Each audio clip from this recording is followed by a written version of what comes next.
قرآن ہر زبان پر کے نام سے جو سیریز چل رہی ہے، ایک مرتبہ پھر ہم حاضر خدمت ہیں۔ اکثر اوقات ایسا ہوتا ہے کہ ہم اپنی زندگی میں جو ایکشنز لیتے ہیں، ہم جو اپنے زندگی میں ڈیسیجنز لیتے ہیں، وہی ہمیں فارم کر رہے ہوتے ہیں۔ یعنی آج جو ہم سوچ رہے ہیں، جو ہم کر رہے ہیں، یہی ہماری آنے والی زندگی کو، اس کی تقدیر کو لکھ رہے ہیں۔ آج کے ہمارے اعمال ہمارا مستقبل ہے۔ آپ کو پتہ نہیں یاد ہے کہ نہیں یاد، ایک مرتبہ نا غالباً مشرف نے اپنے انٹرویو میں یہ بات کی تھی، تو بات کچھ یوں، چلے بات پہ جاتے ہیں جس نے بھی کی تھی۔ بات کچھ یوں تھی کہ یہ جو قبائلی خاندان تھے نا بلوچستان کے، وہ کنٹرول نہیں ہوتے تھے۔ انتہائی مضبوط قیادت، انتہائی مضبوط قیادت، اتنی مضبوط قیادت کہ ان کو کچلنے کے لیے بھی فوجی کاروائی کرنی پڑی انہیں۔ خیر، یعنی کہ نیشنل فوج کو اس کے مقابلے میں جا کے لڑنا پڑا۔ تو کسی صحافی نے ان سے پوچھا کہ آپ کی اتنی مضبوط قیادت کیسے ہے؟ آپ جب کسی کو اپنا قائد چنتے ہیں تو کیسے چنتے ہیں؟ اس میں کیا خصوصیات دیکھتے ہیں؟ تو جس بندے نے انٹرویو دینا تھا وہ کہتا ہے کہ ہم ایک خصوصیت سر فہرست دیکھتے ہیں۔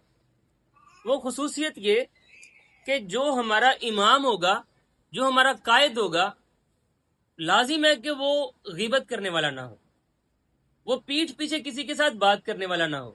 اس نے کہا ایسا کیوں؟ اس نے کہا اس وجہ سے کہ جو غیبت کر رہا ہوتا ہے وہ بنیادی طور پر بتا رہا ہوتا ہے کہ وہ کمزور شخص ہے۔ وہ اپنے آپ کو، اپنے ماحول کو، اپنے گرد و نواح کو بتا رہا ہوتا ہے کہ میں کمزور ہوں، میں منہ پر جا کے بات نہیں کر سکتا تھا، لیکن میں اس کے لیے برا کچھ سوچتا ہوں یا برا کہنا چاہتا ہوں تو میں پیٹھ پیچھے کہہ دوں گا۔ یہ جو پیٹھ کے پیچھے کسی کی برائی بیان کرنا ہوتا ہے، اسے اصطلاحاً غیبت یا چغلی کہتے ہیں۔ اصل میں نا رسول کریم صلی اللہ علیہ وسلم ایک مرتبہ ارشاد فرما رہے تھے کہ آپ نے غیبت نہیں کرنی ہے، مال کے کائنات کو ناپسند ہے بات۔ ایک صحابی رسول آقا نامدار صلی اللہ علیہ وسلم کی خدمت میں حاضر ہوتے ہیں اور وہ کہتے ہیں یا رسول اللہ صلی اللہ علیہ وسلم، خواہ ہم حق بات ہی کر رہے ہوں، یعنی خواہ جو ہم کسی کے بارے میں بتا رہے ہیں وہ واقعی اس میں بات ہو، کیا ہم چور کو چور نہ کہیں؟ کیا ہم برے کو برا نہ کہیں؟ کیا ہم جھوٹے کو جھوٹا نہ کہیں؟ کیا مطلب ہم کسی کی برائی اپنی آنکھوں سے دیکھیں اور ہم سچ بھی بول رہے ہوں، پھر بھی کیا ہم غیبت ہی کر رہے ہیں؟ آقا نامدار صلی اللہ علیہ وسلم نے فرمایا اگر کسی کی پیٹھ پیچھے تم سچی برائی کر رہے ہو نا، سچی برائی، تبھی تو وہ غیبت ہے۔ اگر تم جھوٹی خود سے بنا کے کر رہے ہو پھر تو وہ بہتان ہو گیا، پھر تو وہ اس سے بھی بڑا گناہ ہو گیا۔ یہ ایک ایسا گناہ ہے جو سب سے پہلے جو آپ پر وار کرتا ہے وہ آپ کے لاشعور کو بتاتا ہے کہ آپ ایک کمزور شخص ہیں۔ آپ اتنے کمزور شخص ہیں کہ آپ منہ پہ بات نہیں کر سکتے، آپ پیٹھ پیچھے باتیں کرتے ہیں۔ اور عام طور پر شیطان یہاں پر ایک اور بھی کھیل کھیلتا ہے کہ جب آپ کسی کو کہیں کہ یار تم غیبت کر رہے ہو اس کی پیٹھ پیچھے، میں انہیں منہ سے بھی کہہ دیں گا، وہ منہ پہ کہنا نا بیٹا غیبت تو نہ کرو نا، مجھے آپ کیوں بتا رہے ہیں؟ یہاں پر ایک قاعدہ سن لیجئے، آپ کسی کی برائی اگر اپنی آنکھوں سے دیکھیں یا آپ سنیں، یعنی آپ عینی شاہد ہوں، آپ کو شک نہ ہو کہ ایسا ہے کہ نہیں ہے، ایسی اگر برائی کہ آپ کسی مرتکب شخص کو دیکھیں تو بھی آپ صرف اور صرف دو صورتوں میں وہ کسی کو بتا سکتے ہیں، دو صورتوں میں، کوئی تیسری صورت نہیں ہے کہ آپ کسی کے ساتھ کسی کی برائی ڈسکس کر سکے۔ یعنی فرض کریں آپ نے مجھے چوری کرتے ہوئے دیکھا ہے، یا آپ نے مجھے جھوٹ بولتے دیکھا ہے، یا مجھے کرپشن کرتے دیکھا ہے، یا جو بھی آپ نے کوئی برائی سوچ لیجیے اپنے ذہن میں، آپ نے میری کوئی برائی دیکھی ہے، صرف دو صورتوں میں آپ کو اجازت ہے کہ آپ میری برائی بیان کر سکتے ہیں، میری پیٹھ پیچھے، میری غیر موجودگی میں بھی۔ اس کے علاوہ کوئی صورت آپ کو اجازت نہیں ہے۔ وہ دو صورتیں کیا ہیں؟ نمبر ایک، اگر آپ کسی حاکم کو، کسی جج کو، یا پھر میرے والدین کو جس کی مجھ پر دسترس ہے، جو میری اصلاح کر سکتا ہے، جو مجھے روک سکتا ہے، جو مجھے گردن سے دبوچ سکتا ہے، آپ اس کو جا کے بتا سکتے ہیں۔ حاکم وقت کو، قاضی کو، جج کو، پولیس کو، یعنی یہ وہ سارے ادارے ہیں، یا میرے والدین کو۔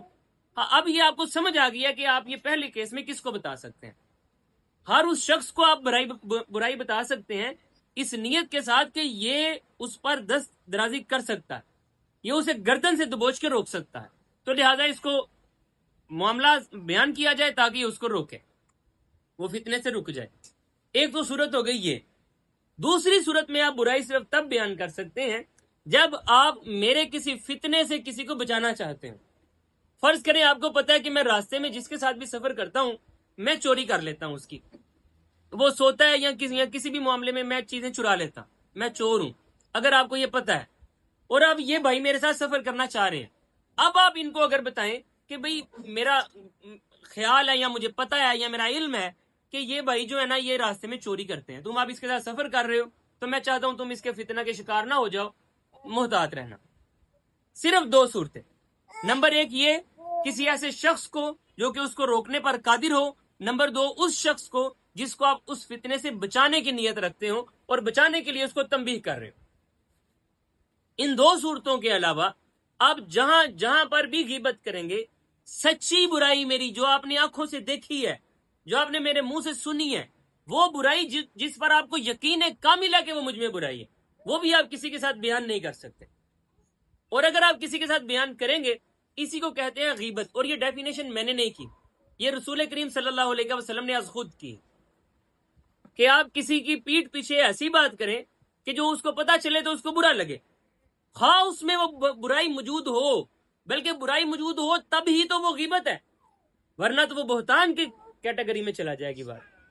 اب ذرا غور کیجئے، یہ جو ایک چھوٹی سی بات ہمارے ہاں اس کو بڑا اچھا لفظ دیکھیں نا، گوسپس، اس کو بڑا مباح کر دیا گیا کہ کچھ بھی نہیں ہے، چلیں گوسپس ہو رہی ہیں، اب جی چار خواتین بیٹھیں گی تو وہ جی ان کو عادت ہے جی اس طرح کی بات کر کے، نہیں یہ دیکھنے میں مرد ہے، یہ خاتون ہی ہے، داڑھی مونچھ والی خاتون، تو یہ بس یہ اس کی عادت ہے، اس کے پیٹ میں بات نہیں پچتی۔ یہ آپ نے چار جملے صرف رکھ لی ہیں، ورنہ آپ کو اندازہ نہیں ہے کہ آپ مال کے کائنات کی نظر میں کتنا گنونا کام کر رہے ہیں، کتنا گنونا کام۔ مال کے کائنات نے جس بھی آپ کے عمل کو گناہ کی کیٹیگری میں فال کیا نا، جس کو مال کے کائنات نے گناہ گردانا ہے، ہر وہ عمل اصل میں آپ کو کمزور کرنے والا ہے۔ جو قرآنی مسلمان ہوتا ہے نا، قرآنک مسلم، جیسا قرآن نے بتایا ویسا مسلمان، وہ بہت ہی مضبوط ہوتا ہے، ناقابل تسخیر، اس کو گرایا نہیں جا سکتا، سوچا ہی نہیں جا سکتا کہ اس کو بھی خرید لیں گے ہم۔ ایسا کیوں ہے؟ کیونکہ قرآن اس سے چھانٹ چھانٹ کر ساری کمزوریاں دور کر دیتا ہے۔ یہ جو غیبت والا گناہ ہے نا، کسی کی پیٹھ پیچھے اس کی برائی کرنا، یہ اتنا عام اور اتنا چھوٹا ہے کہ آپ کے پاس کوئی بندہ آئے نا، اگر وہ آپ کو کسی کی برائی بتا رہا ہو ایویں فضول میں، یعنی میں بھائی کے پاس گیا ہوں، بھائی مجھے بتاتے ہیں یار فلاں بھائی میرے پاس آئے تھے، وہ کہہ رہے تھے میری اس لڑکی کے ساتھ بات ہو رہی ہے، پتا ہے ہو رہی ہے، اس کی میسج دکھایا اس نے مجھے، ٹھیک ہے مجھے کیوں بتا رہے ہیں آپ؟ یعنی کیا میں اس پر دست اندازی کر سکتا ہوں؟ میں اس کو روک سکتا ہوں؟ یا آپ کو لگتا ہے میں لڑکی ہوں مجھے بھی نہ پھنسا لے؟ مجھے کیوں بتا رہے ہیں؟